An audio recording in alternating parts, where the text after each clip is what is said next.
talk about what happened over this crazy weekend of football. The Lots. Bengals. Fortunately, my prediction of them going 0-17 is now unfortunately dead. They escape Andy Dalton and the Panthers. The Bengals get their first win, but from the eye test, the Bengals have a really glaring issue, and it's on the defense. Yeah. Even though the Joe Burrow and the offense carried them, Dalton threw 2 touchdowns. Hubbard ran for over 100 yards. This is going to be an issue when they play like a real team. Like the Panthers, okay, they had a good win last week, but they're still the Panthers. And the Bengals, they beat them by 10. So I think the Bengals have an issue, and it's the defense. They definitely do. I agree. They've given up 30 plus in back-to-back games now. Not good at all. Yeah, Ellen DeGeneres and the offense, they hold on, they win. That connection, between Burrow and Chase looked really good. It's still in full effect. I think offensively, like they'll be fine. They have good pieces. I think if Burrow and the coaching staff can get back on pace, they'll be fine. But the defense, not impressive at all. I will say the Bengals do have a favorable schedule after they host y'all this week. Obviously, that's a rough game. Big game. But even if they lose that, I know they fall to 1-4, but they have a favorable couple, I think a good stretch of 4 or 5 games that are very winnable for them. So they could kind of get bounced back into the season. Obviously, us being in that division as fans, we don't want to see that. But if you are a Bengals fan, that is something to look forward to, I would say. Yeah, let's move to the Falcons. They get a big win. Young Ho from Curry range for the win. The Falcons kind of have some offensive woes. The defense scores 2 touchdowns, but they get a big win against the Saints. The Saints, after coming out, probably the hottest team in the NFL for 2 weeks, drop 2 straight, lose a big division game against the Falcons. Yeah, I didn't watch this game at all, but I did kind of look into it a little bit. The Saints, like you said, they lose 2 in a row. Not a great look. I know, obviously it's hard to win a game when you give the opposing team 2 touchdowns on the defense side of the ball. That's yeah. You're not going to win too many games doing that. But them falling to the Eagles at home and now a division game, the Saints, I don't know what to make of them. I mean, 2-2 is very surprising after the way they looked the first 2 weeks. They kind of were just dominating everybody, especially offensively. They haven't really shown that in the last 2 weeks, especially from the offensive standpoint. They've been a little stagnant. I haven't really watched those games, so I don't really know exactly what the problem is, but not good for the Saints. Not good. No, I don't think it's panic mode, but mode yet. They're both 2-2. The Falcons are 2-2. The Saints are 2-2. But now the Falcons have a head-to-head over the Saints. Right. The division's close though. 3-1, 2-2, 2-2. Yeah. So it's and then the Panthers. The Jags are officially the only winless team in the NFL right now. They did have a good game against the Texans. That was a good football game. The Texans are a good football team, but they still fall short and they don't have any wins on the season. Tough look for the Jags. Just really tough look for the Jags right now. Yeah, man. I mean, they really did. That was their last going out with a bang swing for the fences. And they played well. I mean, there was a last second, touchdown, I think, by the Texans to win that. So they did. They played well. I just don't know what they do going forward. Because is Doug Peterson the problem? Is Trevor Lawrence the problem? I know he's good. He could be good. It might be coaching. It might be development. I don't know. But 0-9 in his last 9 starts is not going to get the job done, especially after you get a paycheck. I don't care, who you are. That's just the front office. Everybody, the fans are going to start questioning that. You got to, especially in the division, you got to pull some of these games out. So again, I don't know what we'd have to look even into their schedule possibly, but I don't even know what. And I said this last week that I didn't know what the move forward for Jacksonville was, and then they lose. I'm still unsure of the Jags are dead. The Jags are dead. Yeah, this season is they got the Colts next week. If they go 0-5, it's over. It's over. Yeah, I think it's already over, which is unfortunate for a young kind of up and coming ish team. But yeah, not good. Not good. The Broncos have a total of 186 yards on offense and win at MetLife against the Jets. The Jets offense. This is an inexcusable loss from the Jets. They Yeah. kicked 3 field goals. Every other drive ended in a punt. Just a horrible, like, I remember watching the highlights for this game. Like, they could not finish drives, finish third. Like, they couldn't convert on third down. They had like 5 false start penalties at home. Just this is a bad loss for the Jets. Horrible Yeah. loss. No, yeah, it is bad. I mean, coming off of like how they looked last week, Yeah. they dominate, and then they come out flat. Like watching this game was brutal. If you're a Jets fan, I'm sure it was even worse. They had 13 total penalties for like 90 plus yards, almost 100 yards of penalties from the Jets at home. That is unheard of. I think that's crazy. I know it was a bit of the weather was bad and and stuff like that, but they get the ball. I remember when I was watching, they had the ball on the like 1 yard line. They go 2 runs with Brees Hall, don't get in. Then they go on a play action pass. I think they don't get it. Like, you gotta score when like the money zone, the red zone. You gotta score. I know Aaron Rodgers has said like once he gets the ball to 5, the offense will start clicking. Buddy, we got to get the whole offense clicking. Like the offensive line, the receivers, the running back, the play calling. Like, this was a horrible game. I don't want to take anything away from the Broncos, though. The last 2 weeks, their defense has shown up big against Tampa Bay last week. And now, I know the weather was bad, but still a good, Jets offense on paper, even though it was a little rainy. But their defense has showed up big in the last 2 weeks, and they 2-0 in the last 2 weeks for the Denver Broncos with Bo Nix. It's crazy. Such a horrible loss for the Jets. It's really bad. I mean, I think they had over 300 yards of offense, like, in that game. Like, Aaron Rodgers threw for over 200 yards. Yeah. I just don't know how you. The only positive is the whole division loss. I guess as a Jets fan, that's like the only thing you could say. Let's go to the Skull Vikings. Dominate the first half, but hold on after the Packers score 22 in the fourth quarter. The Vikings defense continues to turn the ball over, or continues to force turnovers. Right. Packers almost come back, battled back, but Vikings 4-0. It's crazy. I mean, I thought this was going to be a blowout. They're up 28-7. I look over in the red zone. Well, I had this game actually up on my other monitor because it was our matchup of the week, and I'm glad it was a bit of a banger. It looked like it was about to be a sleeper. Turns out to be a banger a little bit. The Vikings, I don't even, it is the shock of the league, I guess. But the biggest thing about this game is the Packers missed 2 field goals in this game. Not good. Yeah. It was early. One of them was earlier in the game where I think it was looking a little bit like of a blowout. But later in that game, they missed another one. The Packers did bring it back. The 3 interceptions from Love, not great. His first game back from injury. One of them really wasn't his fault. It kind of bounced off like 2 receivers. But still, 3 turnovers, especially from your quarterback, is not going to win you the game. I do have a stat that I want to talk about here as far as kickers. It says that Braden Narvison, the kicker for the Packers, is the only kicker to miss a field goal under 40 yards this season. NFL kickers are 115 for 116, 99.1% from 40 or under in 2024. He's the first kicker to do that this year. I'm going to start a movement here, by the way, everybody. Hashtag strength the goalpost. Kickers are too good. But apparently not in Green Bay. He misses 2 crucial, and one of them wasn't even close. It was a hook left. I mean, it ends up in the stands. He kicked it with like a steel-toe boot on or something. That was terrible.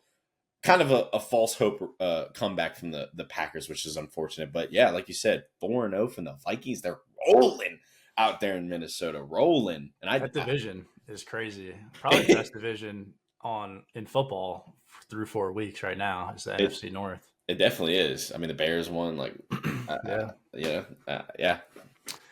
The Colts hang on to beat your Steelers. My impression of this game, I think Justin Fields played pretty well. Besides the turnover, the fumble at the end of the game. But he did give them a chance at the end of the game to win. I didn't think with that offense it would be possible to come back from behind. Defense didn't play like you want them to, but they're not going to be the 2000 Ravens every week and only give up 10 points a game. So But I think it's good. It's good to see that the offense has the ability to like, okay, fourth quarter, we're down 2 scores, we can put some points on the board, and they did that. They just fell short with that turnover at the end. Yeah, I, I don't know how I felt about this game. Everyone's saying, the defense obviously didn't win the game for us this week. I will say Fields definitely did. The problem with Fields' stat line, and a lot of people, what they're talking about, is usually when a quarterback ends up with a good stat line, it's usually like, especially in the second half of the game, it's usually because you don't do the things you need to in the first half of the game, which we didn't. We go down 17-3 on the road. That's not the recipe for success.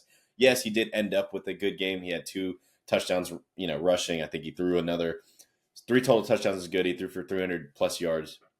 But like I said, when you're playing catch up, that's usually what it leads to. I did want to see what the offense looked like. I've said this, the last few weeks. I did want to see what we look like from behind, like what we need to do, which that was positive.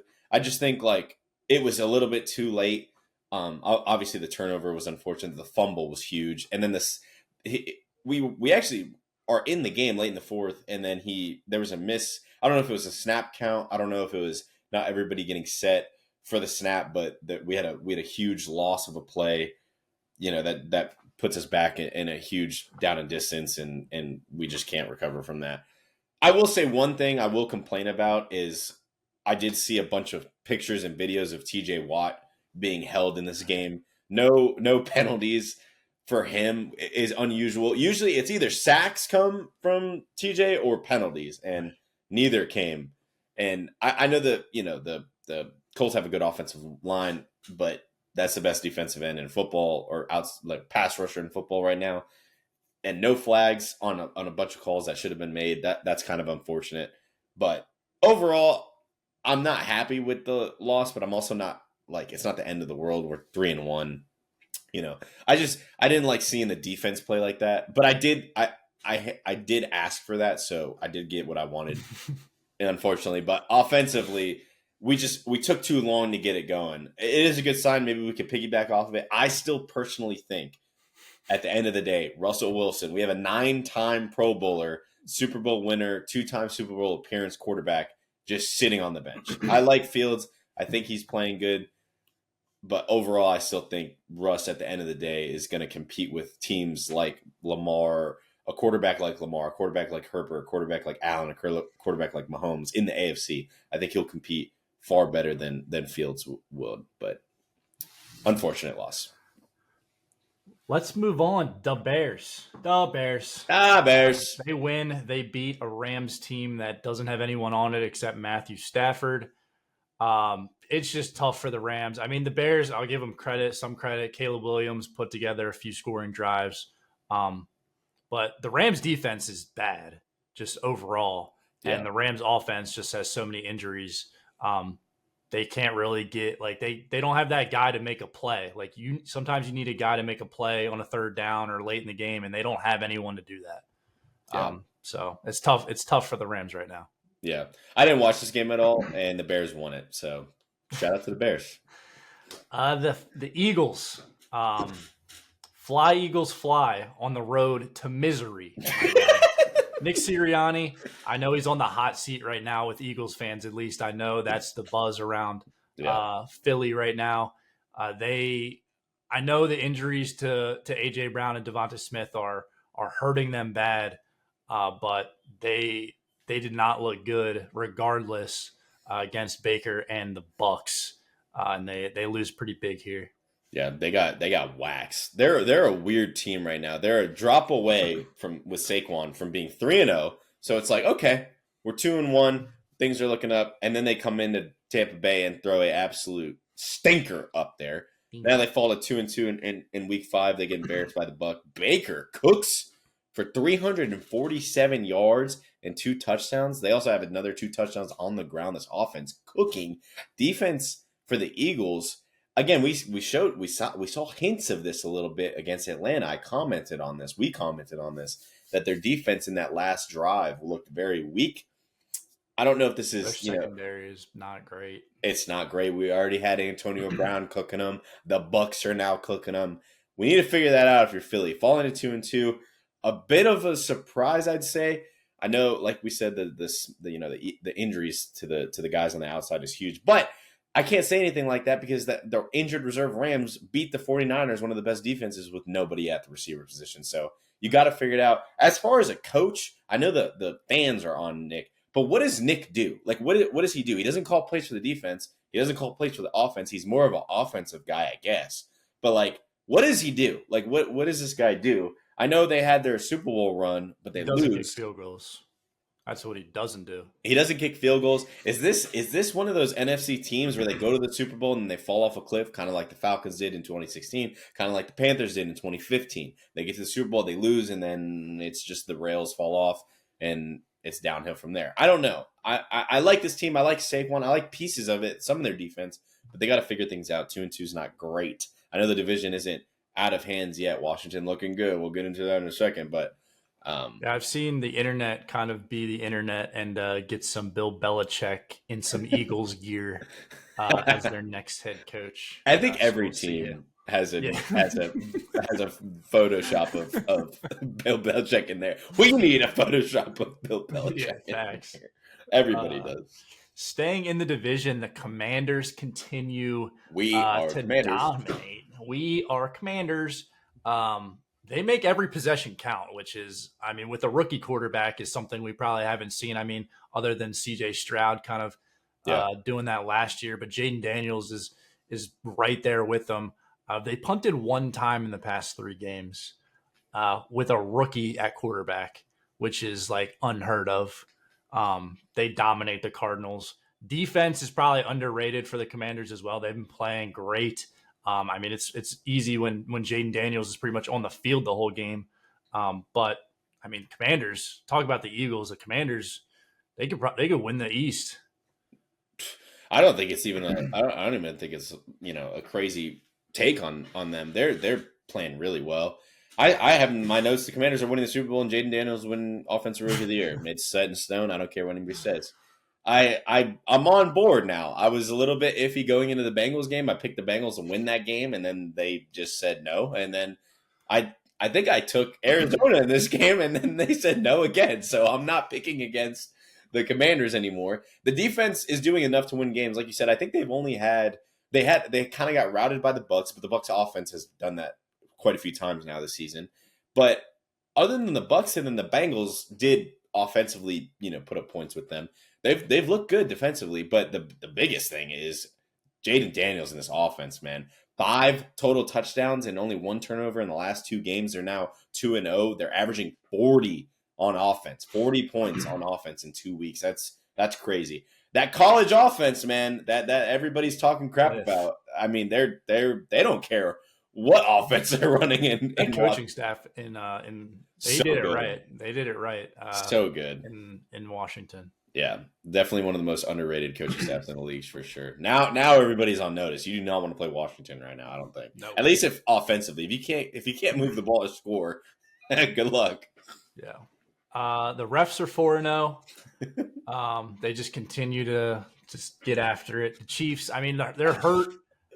Everyone on Pacheco's out. Rashee Rice is out. Hollywood Brown's not going to be back until the playoffs. But the only guy that can't get hurt on the team, he wears stripes, so he's never going to get hurt. He's going to be fine. They're going to be fine. Oh God, the Chiefs, man. I don't know. I don't even know what to make of this team because they're 4-0, but nobody's playing good. Everybody's hurt. Kelsey had a big game finally. A little bit of Kelsey. I mean, he's the only guy left. They're going to have to rely on Kelsey. Xavier Worthy. I know there's a lot of rumors and talk about them getting a wide receiver. They need to fill that hole badly. They're not going to have any help. I know they got a couple guys like Juju Smith and other guys, but they don't have that guy. They need that guy back. They're missing a guy like that. So huge injury for them. Tough play. That play was unfortunate. Going to make the tackle and both going to make the tackle. Like the plays on the sideline, like it's not that big of a deal. You guys don't both need to like try your hardest to make that play. But unfortunate for the Chiefs. But I will say, of this weird 4-0 team, the defense giving up 18 points a game is crazy. Well. I know that there might not even be a lot of big names. They do have all-pro cornerback. He's playing out of his mind out there. But they've now shut down kind of. I'll say kind of because they didn't really shut Lamar down, but they've beaten Burrow, Lamar, and now Justin Herbert. In my opinion, those are 3 of the top 5 quarterbacks in the league easily, and they're holding teams to 18 points a game. It's going to be scary if the offense gets it going. That's the biggest thing is if the offense and this play calling gets it going. I know they got to fill some holes, but 18 points a game with the Chiefs defense and it's not like fluky. Lamar, Burrow, Herbert, like that's impressive. Chris Jones is like under the radar defensive player of the year. I mean, he's so good. He's been playing out of his mind for the Chiefs D line, getting pressures, stuffing the run. Dude, he's been dominating. Every play is like 95 is just causing problems everywhere. And the problem is they have other guys that do it that nobody knows of. Like you can't double team Chris all game. Right. But let's talk about my Ravens. We get a big win on prime time. Let everybody know what's going on. We dominate the Bills. Derrick Henry runs wild. Keep giving him the ball. Offensive line struggled the first 2 weeks against the Chiefs and the Raiders, but they started to figure it out, which I like to see. Lamar Jackson doesn't have to be Superman every play, every game. We can give it to probably the best, I'm not going to say best running back, but pure runner in the NFL. Like Derrick Henry's outrunning DBs. He's like 37 years old, and the DBs can't catch up to him. Lamar throws for 2 touchdowns, runs one in. Defense played really well against Josh Allen. I mean, they've scored 30 points in back-to-back games. We don't let them score more than 10, I believe. 10, yeah. Getting pressure on Josh Allen, defensive line looked really good, getting him out of the pocket. I mean, that's what he does well is get out of the pocket and make good throws. But our defensive backs were playing well, making him throw like tough throws. I like what I saw on primetime. I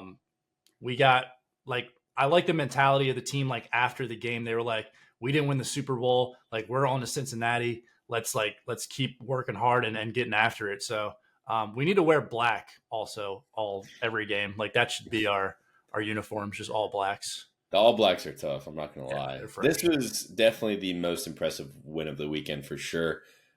This is actually the first time that Allen hasn't thrown or run a touchdown since 2021. So very impressive from the Ravens defense. Definitely, great signs. A statement win. Y'all needed it. I know, you guys fall to 0-2 to start the season. It's question marks everywhere. It's panic city. And then y'all beat the Cowboys. Not convincingly. It should have been in 3 quarters, but then they kind of come back. But y'all win that and then route arguably the best team in the league, if not 1A, 1B to everyone.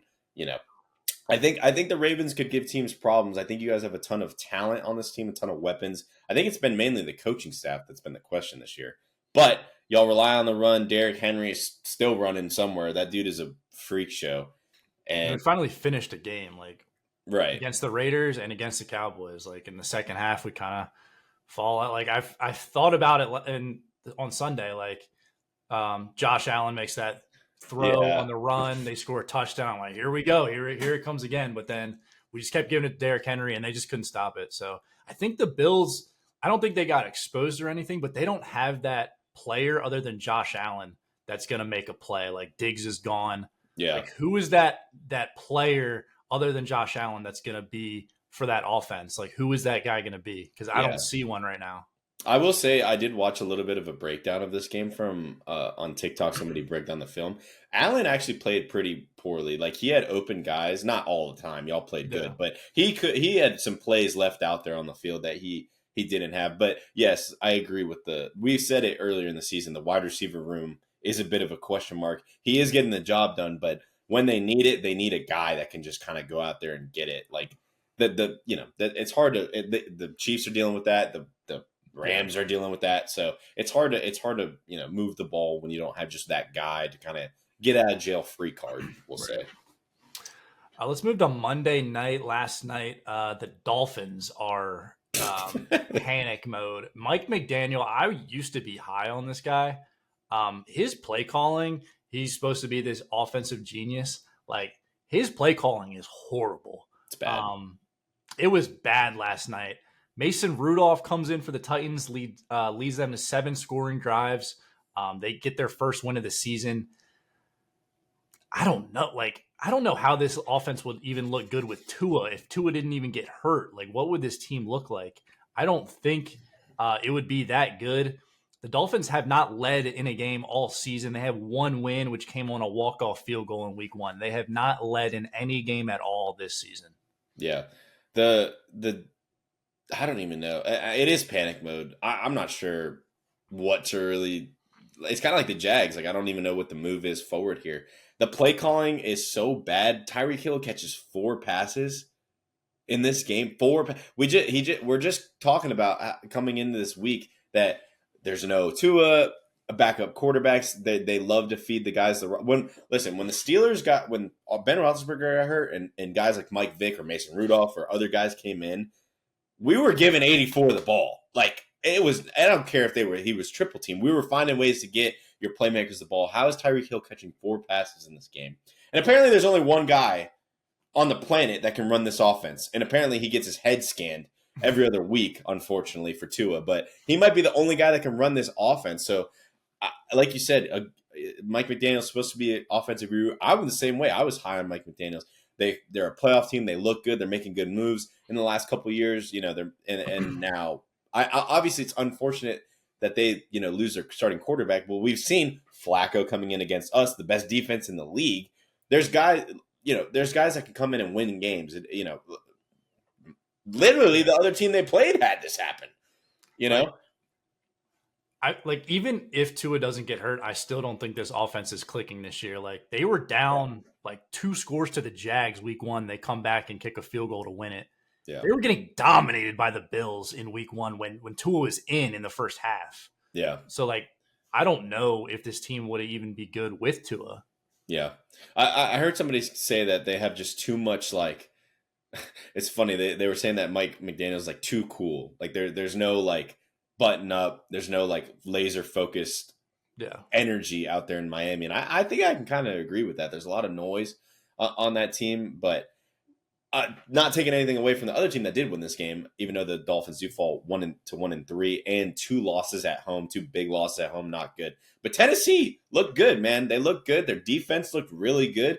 They finally get a win. And I will say scoring 31 points without throwing a touchdown in 2024 is quite impressive. Like you said, Rudolph did lead them to 7 scoring drives. I know a couple field goals, but a lot on the ground. But, man, the Titans could have just kind of folded this game up. Even if they end up winning, it could have been close because the problems that Miami's having with injuries and stuff. But they come out, they dominate, man. It didn't matter who was in that quarterback. Levis still needs to figure some stuff out. He's still making a little bit of goofy plays. That interception, he's on the sideline. He says he doesn't even see. He didn't see the 300-pound defensive lineman in teal right in front of him. We gotta figure some stuff out. But big win for the Titans. They get their win. I'm not going to give any credit to the Titans. All right, bet. So moving on. Because that was all on Miami. I could have pulled together a team from like the street. Like I could have went around my neighborhood, gathered 11 guys, and we could have like the way the offense played for Miami. Like there's no way you don't kick 7 field goals because you have the ball the whole game. Yeah, like it was bad from Miami, man. It was so bad, very bad. The next game, doubleheader last night. Jared Goff, 18 for 18 with 292 yards, 2 touchdowns. He caught a reception for a touchdown from Amon-Ra St. Brown. He set an NFL record for the most passes without a completion in an NFL game. The previous record was it was 10 for 10 from, who was it? Oh, shit, I remember the stat. Never mind. I don't remember, but it's okay. 10 for 10 was the previous record. Goff goes 18 for 18. Crazy. In a great game. Yeah. I had that great game on Monday night. I watched this one, obviously. I only watched the Doo-Doo Caca Bowl for, up until this game time. But the new Lions, because it used to be the same old Lions or the same old Lions. But this is the new Lions or the same old new Lions. They did have that little lull against Tampa Bay, but they bounced, back. They looked good the last 2 weeks. Yeah, I credit to Seattle. I'm not gonna say that it wasn't a good game from them. And it's a tough place to play out there in Detroit right now. And they have the opportunities to win this game. I'm not gonna say I hate kind of blaming the refs, but they did get kind of shafted in this game a little bit. They have the bad call on the Lockett play. They have DK Metcalf who catches a touchdown, his knees down, has possession. They call it not a touchdown. unfortunate stuff from Seattle, but they do battle in this game. It was a great game, great back and forth. Geno showing that he is just not some fluke. He's going to put points up on the board. Unfortunately for Seattle, it was a little bit of a lull defensively. They've been one of the better teams defensively or on defense in the league this year. But while it is a tough place to play and a good team, they were missing five of their top pass rushers in this game on the D line. So big loss for them, in that aspect going into that game. So that was a huge factor. I think if Seattle's fully healthy defensively in that game, it's a little bit different. I don't think they maybe win on the road in Detroit, but it's definitely a little bit closer. But they still had their opportunities to win. But overall, those are two really good teams in the NFC. Both are 3-1. I loved watching that game. That was a lot of fun, in my opinion. Oh, sorry, that stat was Kurt Warner went 10 for 10. That was the previous record. I just had to look that up and clear that up. Kurt Warner held the previous record. It's now Jared Goff. Kurt Warner. Shout out to our stat guy for pulling that up for us. Let's move on to our week